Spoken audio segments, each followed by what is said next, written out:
All right, so today we are diving into some pretty heavy stuff. We're going to be tackling Carl von Clausewitz, Yes. friction in war. Big one. Yeah, and I think, this is one of those chapters that if you're if you serve, if you're in the military, you've probably read this or had to read this. Yeah, you've definitely encountered these concepts. Right. And it's one of those things where it's like, he's trying to bridge this gap, I think, between like what the textbook says and then what actually happens. Exactly. Yeah, Clausewitz, he's really trying to get at the reality of war, not just the theory. And what I think is interesting is like he's coming right out of, the Napoleonic Wars, which like totally changed how, people thought about warfare. Absolutely. Completely revolutionized it. And yet he's like so focused on like how things never really go to plan. Right. Yeah. He's like, war is simple, but the simplest thing is difficult. It's like that saying, no plan survives contact with the enemy. Exactly. And, it's like, it's easy to sit there with a map and be like, all right, we're going to do this. And we're going to, but then. For all some arrows, yeah. Right. But he's like, hold on, there's real people involved. Yeah. This is the real world, and the real world is messy. Messy is a good way to put it, yeah. So talk to me about, like, when he talks about this friction. Okay. Like, he uses that analogy of, like, walking in water versus walking on land. Yeah, yeah. And I think we can all kind of relate to that, right? Like, what you think is going to be effortless, suddenly, like, every step is a struggle. I mean, think about it. You're on a deployment. You've got your orders, your objectives. Everything's planned out right. Right. And then, boom, equipment failure, right. Bad intel, or even just, a freak sandstorm. Suddenly, comms are down and everything's just different. Right. And it's like that, except, a lot higher stakes than just like, your car breaking down or whatever. Sure. Yeah. He used that example of a traveler. Yeah. Right. And it's like what seems like a simple journey. Oh, we're just going to go from A to B. No horses available.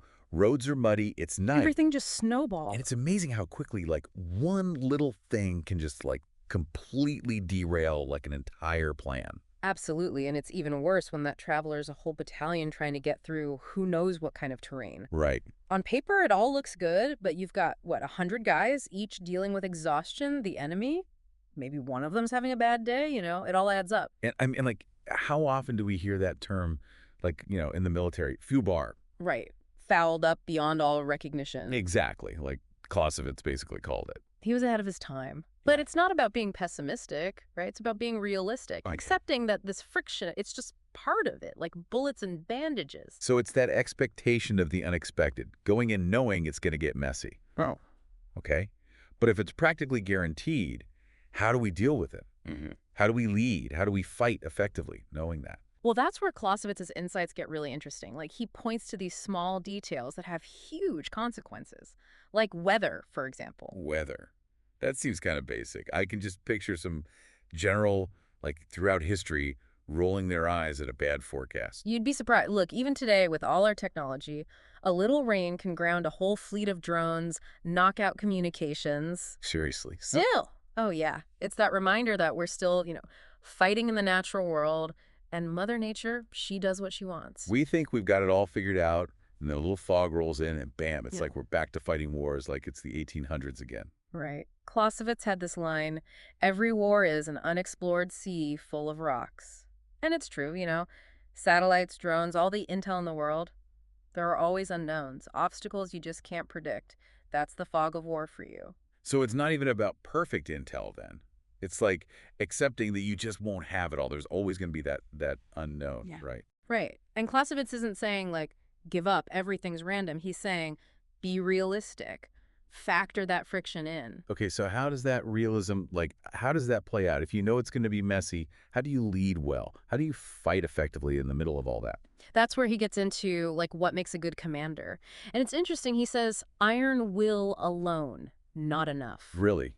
I think that'd be vital. You'd think so, right. But he's saying if you're too rigid, too stuck on the plan when friction hits, you basically just grind your army down against reality. So it's more about knowing when to adapt, when to be like, scrap that, we got to adjust. Exactly. He uses this word tact, which, for your listeners in the military, is huge GE. It's that almost like instinct for what'll work in the chaos. And how do you learn that? Can you even teach that? He says experience is key. The more you're in those unexpected situations, the better you get at reading them. Like, experience is what you get when you didn't get what you Oh, wanted, right? yeah. All the book study in the world, no replacement for actually being in it. And I think that's something your listeners probably relate to.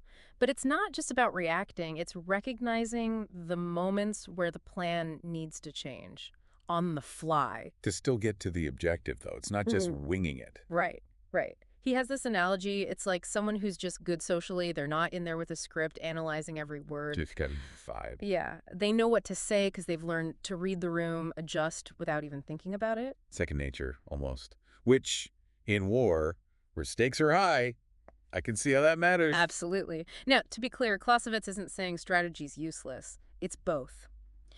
Brilliant plan and the awareness it'll go wrong and being flexible enough to deal with that. So bringing it back to our listeners, someone in the military, I bet they're hearing this friction all the time, just maybe not with that name. Oh, for sure. Training exercise, Yeah. deployment, it's there. Equipment breaks, intel changes, weather delays the mission by 3 hours. Right, right. And then it's not even just the stuff, it's the people. Tired, stressed, miscommunication, like all that's amplified in the military. Big time. And understanding friction then, it's not just like a head thing, it's a mindset thing. Knowing it will happen, so you're not surprised when it does. Yeah. And being ready to adapt, because it's not going to stop, right? Exactly. That resilience, being able to roll with the punches and still find a way forward, that's crucial. So we've said, okay, it's going to be messy. You got to have that tact to deal with it. But then Clausewitz, he kind of throws us this curveball, right? He does. He's like, all right, friction's unavoidable, but what if we use that? Wait, use it. Like, make it work for us. Yeah. Can we make the enemy face more friction than we do? That's his question. Whoa. So it's not even just like minimizing our own friction. It's weaponizing it almost Yeah, against the other guy. exactly. All those things, fog of war, logistics, just the fact that people mess up under pressure, use that to mess the enemy's plans up even more. Okay, so how do we do that, though? It sounds very like, be smarter. But how do you actually take this friction thing and made it a tactic? Cunning, observation, and knowing when to pounce, basically. If you can figure out where the enemy is going to hit those friction points, you can make them hit them harder. It's almost like we're playing chess, but not just our moves. It's how our moves make them have a bad time. I like that, the chess analogy. Except here, you're trying to, like, booby-trap the board for them, not just reacting to friction, but causing it for them. So if you can master that, not just I get it, but actually use it, Mm. that's a huge advantage in any fight. Huge, because tech changes, right? But the people part of war, that chaos, that friction's always going to be there. It's about being like smarter, more adaptable than that chaos. Which brings us back, I think, to Clausewitz's main point. War is never going to be predictable. It's never going to be clean or easy. But knowing that, knowing how this friction works and building up that tact, Yeah. that's how you deal with it and hopefully come out on top. Couldn't have said it better myself. So for everyone listening, especially those serving, you're going to hit those moments, that friction, those times where the plan goes out the window and it's just you figuring it out. Happens to the best of them. Right.